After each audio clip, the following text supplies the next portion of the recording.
করব, মাঝে মাঝে দোয়া, মাঝে মাঝে নামাজ, মাঝে মাঝে দোয়া, মাঝে মাঝে নামাজ। আমার মুনাজাত আমি বলবো আল্লাহর কাছে, আরে ভাই এদিক তাকান, আপনার বাপের জন্য কি আমার অত চলতে পারি পড়বে? আপনার বাপ মরে গেছে, আমার জানা যায় তাই থাকতে বিরক্ত লাগতেছে, আপনার বাপের জন্য আপনার চলতে পারি পড়বে। এই জন্যই তো আমি বলি, বাচ্চা কাচ্চারা যদি অসুস্থ হয় হুজুরের কাছে নিয়ে আসে, হুজুর আমার ছেলেটা কাঁদতেছে একটু জানিয়ে দেন, হুজুরকে একটা কলা গাছ উঠে নিয়ে আসে, কলা গাছের ছোটা, কলা গাছের ছোটা, তাই একটু গিরিয়ে দিয়ে ভুয়ে দিতেছে, বেঁধে দিতেছে।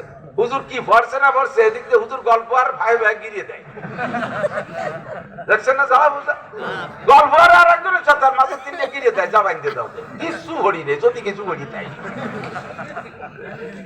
তাহলে এই জাড় ভুষা হুজুরির কারণ আপনার সন্তানের প্রতি তো হুজুরির একটু মায়া নাই, তাই ঠেয়ে তিন গিরিয়ে দিতেছে। আপনার বাচ্চাকে আপনার কান্নাকাটি করতেছে, আপনার বাচ্চার প্রতি আপনার যে মায়া, আপনি রাতভর ঘুমোতে পারেন না, বাচ্চা যখন কিক বাইরে ওঠে, চোখ মুখ লাল হয়ে যায়, আব্বা মার কলিজা ধরে টান দেয়, সেই সময় আপনি কোলে করে নিয়ে দোয়া করবেন। আপনি মা যেমনই মা হন না কেন, আপনি মার দোয়া প্রত্যেকটা সন্তানের জন্য, তার মা বর্তমানে কাবার মসজিদের ইমামের চাইতে আল্লাহর কাছে গুরুত্বপূর্ণ।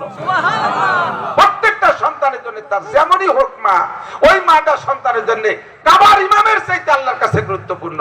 মা কান্দে আর কয় ওয়াজআলনা নাওমাকুম সুবাতা, ওয়াজআলনা নাওমাকুম সুবাতা, ওয়াজআলনা নাওমাকুম সুবাতা।